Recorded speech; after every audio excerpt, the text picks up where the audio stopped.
This is Top Accolade Global News Updates. I am Soibifa Jakarich. A U.S. security envoy had talks with Israel about shifting its strategy in Gaza towards surgical operations against Hamas and away from a broad ground campaign. As Palestinians reported heavy attacks along the narrow coastal strip on Friday, Israeli tanks and planes intensified their bombardment of the northern Gaza as well as Khan Younis and Rafah in the south of the enclave. Residents, authorities and media said 4 people, including 2 children, were killed and several others wounded in an Israeli airstrike on a house in Khan Younis early on Friday. Palestinian health officials said. Official Palestinian news agency WAFA said overnight Israeli airstrikes on Khan Younis and Rafah killed or injured tens of people. One of the strikes hit a housing block near the Kwati hospital in Rafah. WAFA added live video footage looking into southern Gaza from Israel after dawn on Friday showed thick black plumes of smoke rising into the air. The cause of the smoke was not immediately known. Israeli special forces said on Friday they had recovered the body of hostage Elia Tolendano, 28, who had been held by Hamas since October 7th. After being taken from an outdoor music festival, the military said an identification procedure had been carried out by medical officials, military rabbis, and forensic experts. Israel has been pounding the 25 miles, that is 40-kilometer length of Gaza, with no sign of a pause in hostilities or a ceasefire that would enable delivery of more desperately needed basic supplies for civilians to survive as their homes have been destroyed.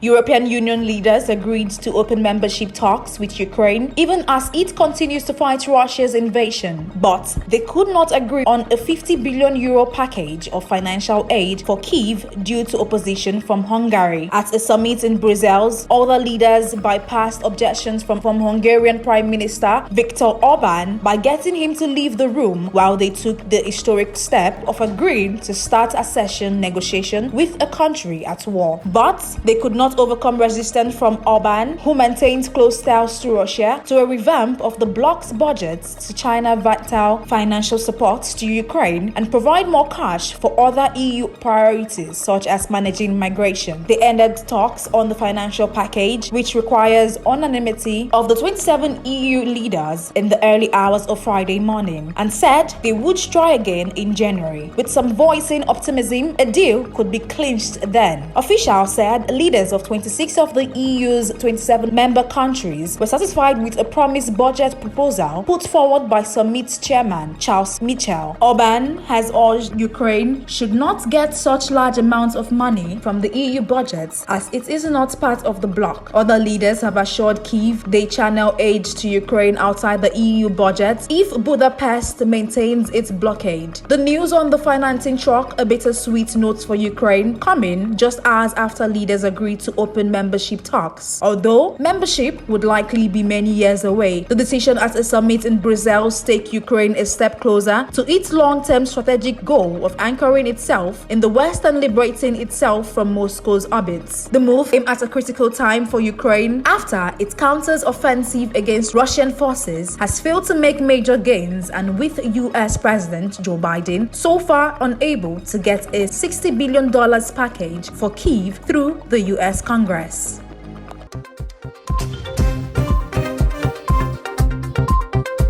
FIFA President Gianni Infantino believes the global governing body's policy of engagement with Iran over the treatment of women in football is bearing fruit after some were allowed into the Tehran derby on Thursday. Women's rights campaigners opened stadiums, and another group of former Iranian athletes last year called on FIFA to ban Iran from the World Cup because of the continued exclusion of women from football matches. Infantino has instead favored a policy policy of personal engagement with the Islamic Republic and welcomed the news that women had been allowed into Thursday's Iran Pro League match as a sign of its success. In September, I had the pleasure of meeting Iran President Ibrahim Raisi in New York City, where we discussed the development of women's football in the country and progress made regarding the presence of women in football stadiums. He said in a statement released on social media, under pressure from Infantino, a small group of female fans were granted access to Persepolis' home leg of the 2018 Asian Champions League final in Tehran. There has been minimal progress since, with female fans barred from entering Iran's World Cup qualifying game against Lebanon in March 2022, after which video emerged of female supporters being pepper sprayed outside the stadium. The calls to ban Iran from the World Cup came against the backdrop of mass protests across the country in the wake of the death of Mahsa Amini while she was in the custody of the morality police for allegedly violating the Islamic dress code.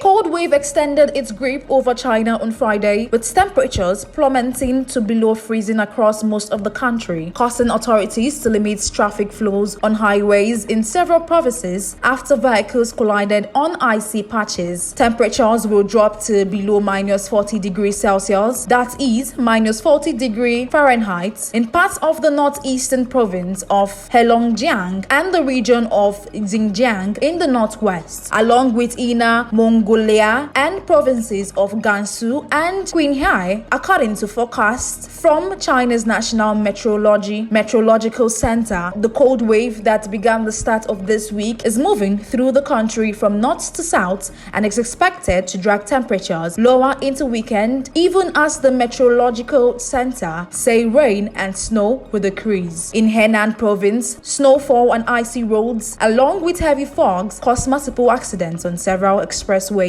leading to traffic controls. Traffic authority in Ningxia region said some of its highway have become unsafe and implemented temporary traffic measures as snow fell. Neighboring Gansu also saw some highways closed and trains suspended, according to state media. On Beijing's outskirts, authorities looking into an accident on a commuter rail line said a train carriage failed to brake while moving downhill, colliding with another car that had stopped because track conditions had deteriorated due to the snow. Ferries and some buses were temporarily suspended early on Friday in Shanghai as the financial hub issued its first cold wave warning of the year, as cold air from the northeast forecast to reduce temperatures to as low as minus 6 Celsius this weekend. In southwest, sections of many national and provincial highways in Tibetan cities such as Chigatai and Yingqi were blocked due to snow, ice and low visibility as the skies have dumped snow since Monday.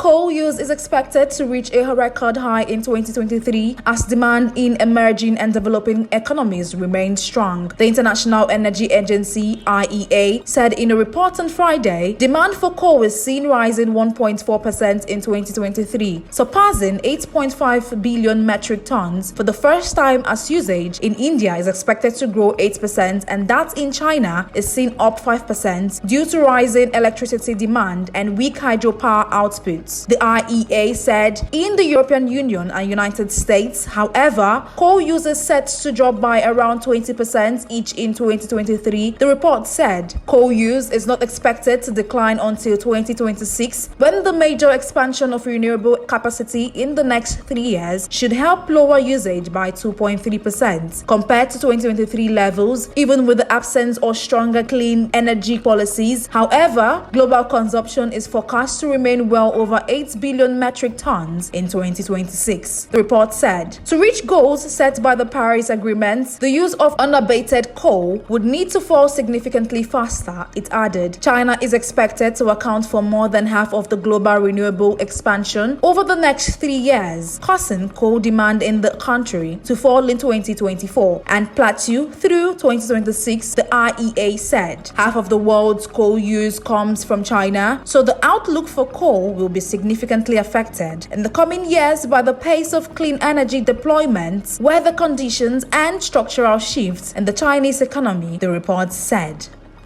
That is the size of top accolade global news updates. You can follow us on our social media platforms as displayed on your screen. Happy Friday.